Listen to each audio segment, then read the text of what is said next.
Hello, Endeavor here. Before I begin this second video in my series, Lies of the Enlightenment, I'd like to make some clarifications on what I intend to do with this series.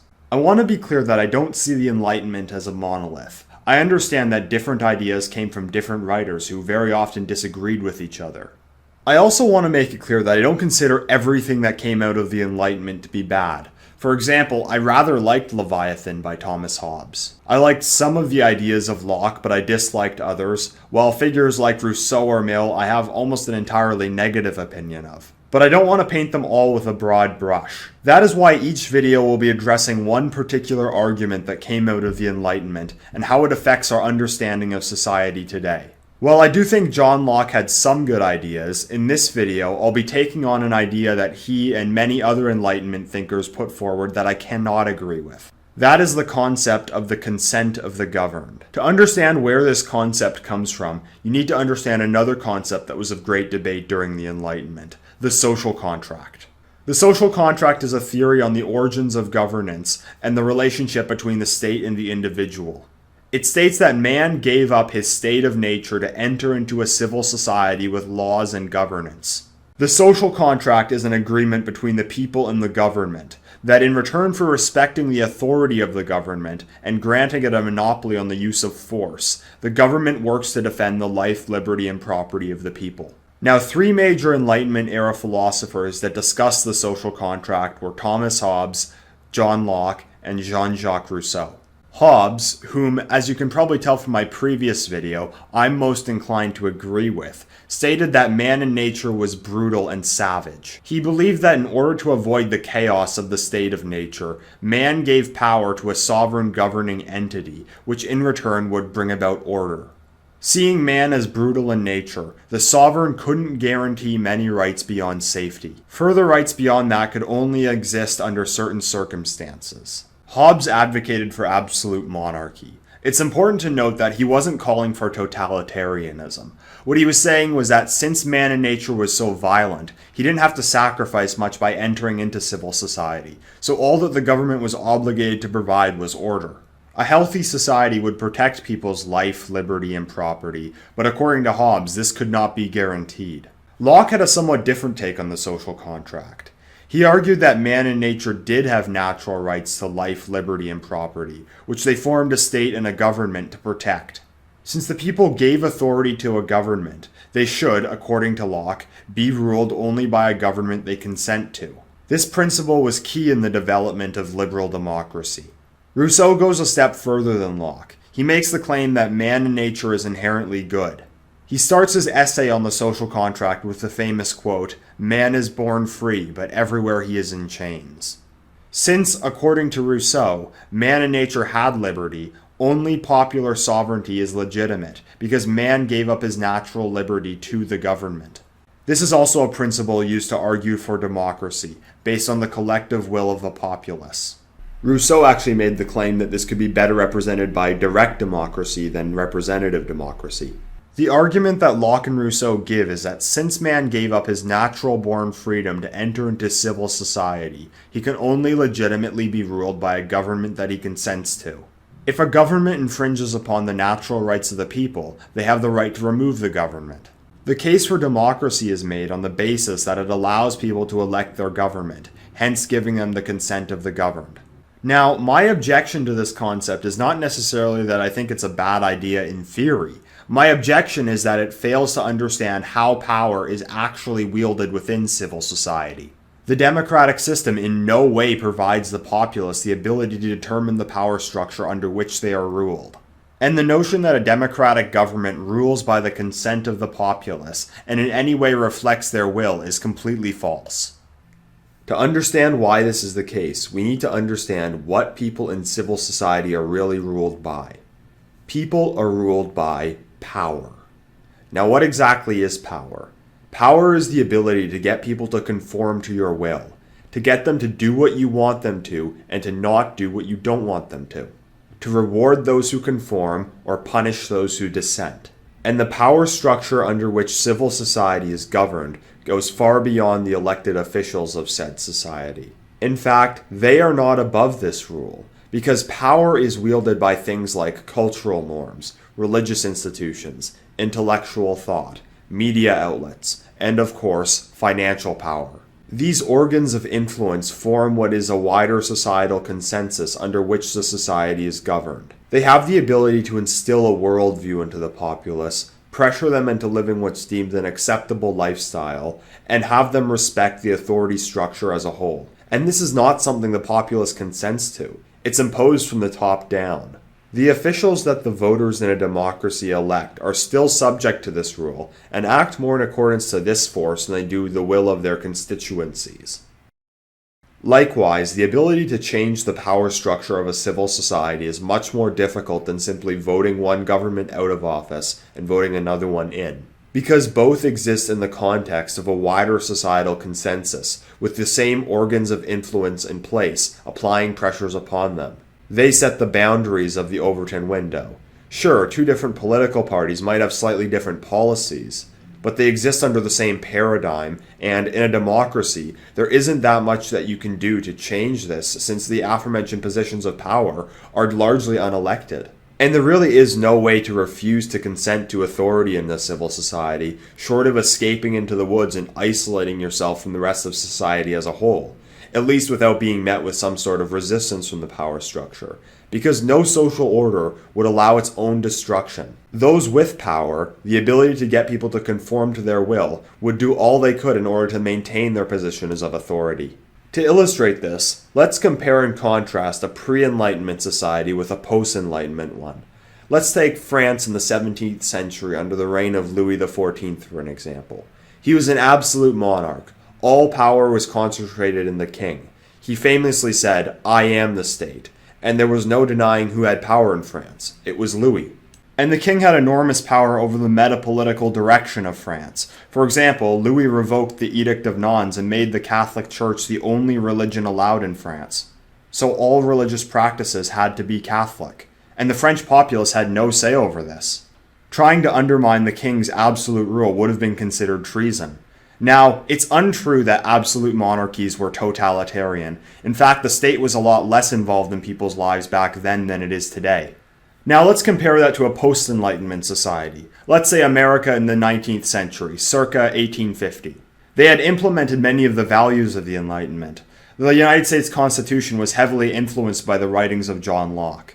It was a democracy where citizens could elect members of Congress. But this certainly did not mean the United States did not have an unelected power structure under which the populace had no choice but to submit. For example, the United States was officially a secular nation. The First Amendment prohibited the establishment of a state religion by law. However, it was a deeply religious country at the time, and though the church didn't have legal power, it still wielded an enormous amount of cultural power. People were raised under Christian values and lived in accordance to them. Though they weren't legally enforced as they were in Louis XIV's France, they were enforced by social norms, which anyone who wanted to be a respectable member of society needed to follow. Some states even had blasphemy laws. So even though it was officially a secular nation at the time, someone who advocated Satanism wouldn't be able to hold a position of power in 1850. They'd create a public outrage, they'd be socially ostracized, and barred from any influential institution. What were some other influential cultural forces at the time?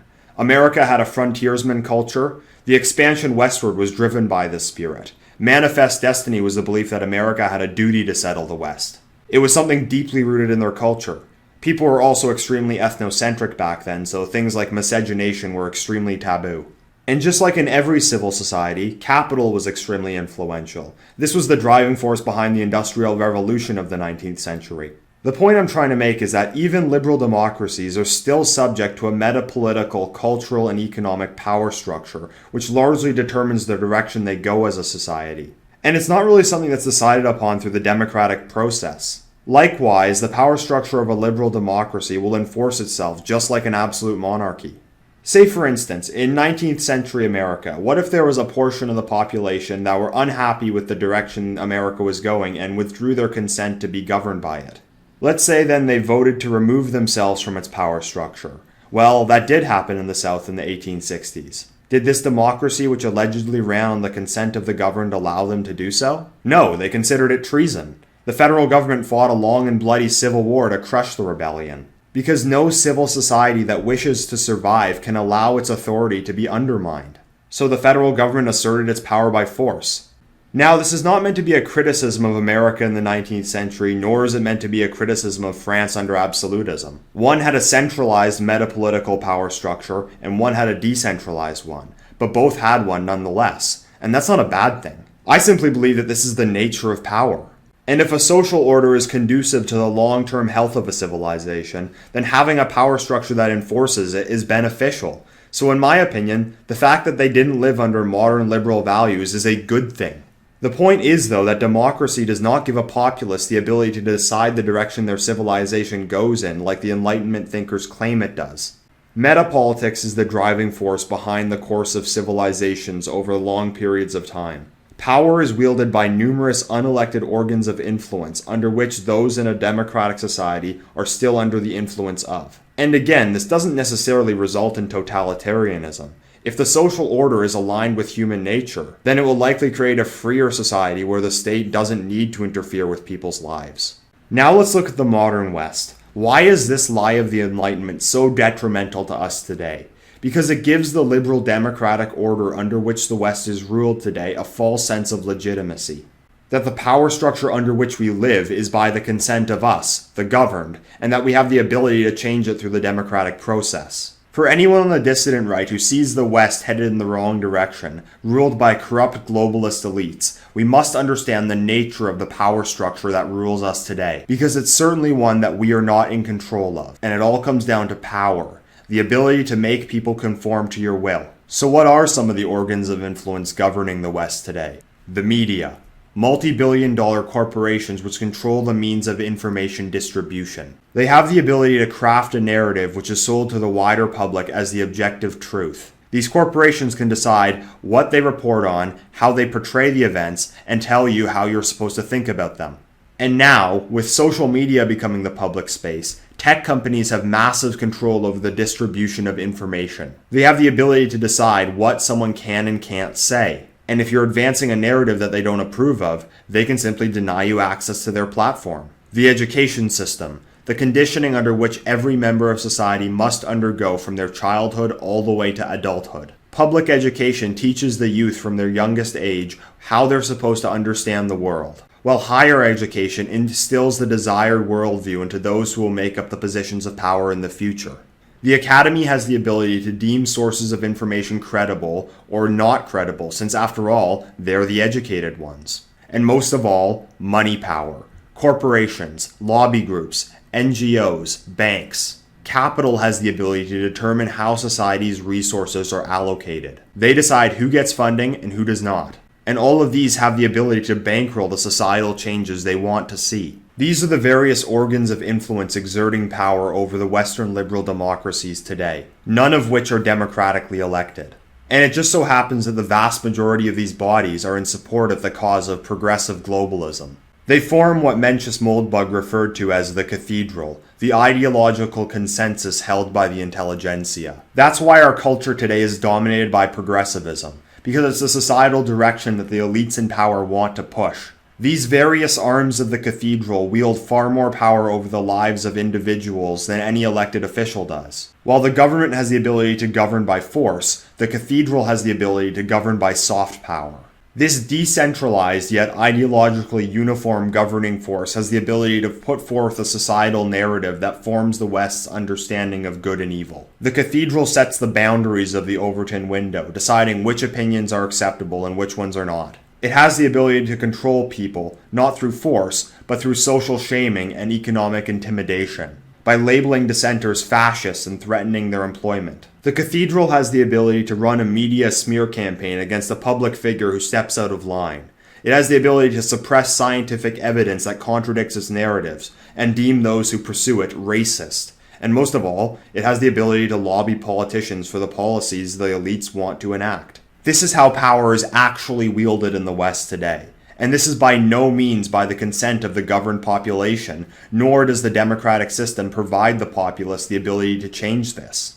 You can vote Trump out of the White House, but you can't vote Jon Stewart out of the media. You can't vote Susan Wojcicki out of the tech industry. You can't vote Noam Chomsky out of the academy. Under liberalism, you can vote to replace politicians, but you can't vote to replace the media, the education system, the corporations, and these bodies exercise much more power over the individual in their day-to-day life than their local government does. To illustrate this, let's take a look at the life of a theoretical man. Let's say he's a middle-aged white man with a family of 4 working a corporate job in a cosmopolitan city, Los Angeles for example. Let's say he's unhappy with his increasing costs of living and stagnant wages. He feels like there's been a loss of community and social cohesion in Los Angeles with the influx of migrants from South America. He's a socially conservative man and laments the lack of morality in modern society. He likewise is fed up with PC culture and the narratives being forced by the media.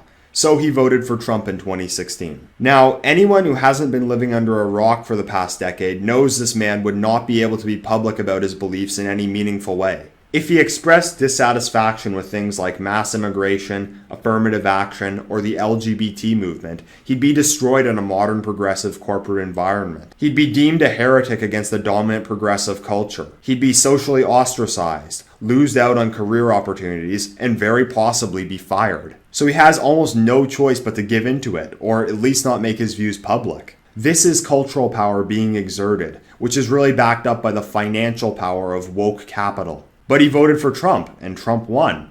Would that change anything? Having voted against the cultural consensus and having won, could he now be public about his views post-2016? No. Corporate America has doubled down on wokeness in the era of Trump. He'd be even less safe now expressing his views than he would have before 2016. This is how the Cathedral exerts its power over Westerners, and democracy does not change that. And if you want some real-world examples of this, look no further than Brendan Eich. He was the creator of JavaScript and the co-founder of the Mozilla Corporation. In 2014, he was forced to resign as CEO of Mozilla when it was revealed that 6 years earlier, he had donated to California Proposition 8, a referendum against the legalization of same-sex marriage in California, which was successful. In 2008, California voted against same-sex marriage. But despite Brendan Eich being the CEO of Mozilla and only privately having donated $1,000 to a campaign with popular Democratic support, activists, the media, and corporate power was able to pressure him to resign. And despite Proposition 8 being successful, as we all know, it was overturned several years later and same-sex marriage was legalized in California. That's the power of the Cathedral at work. And there's plenty of examples of heretics convicted of wrongthink.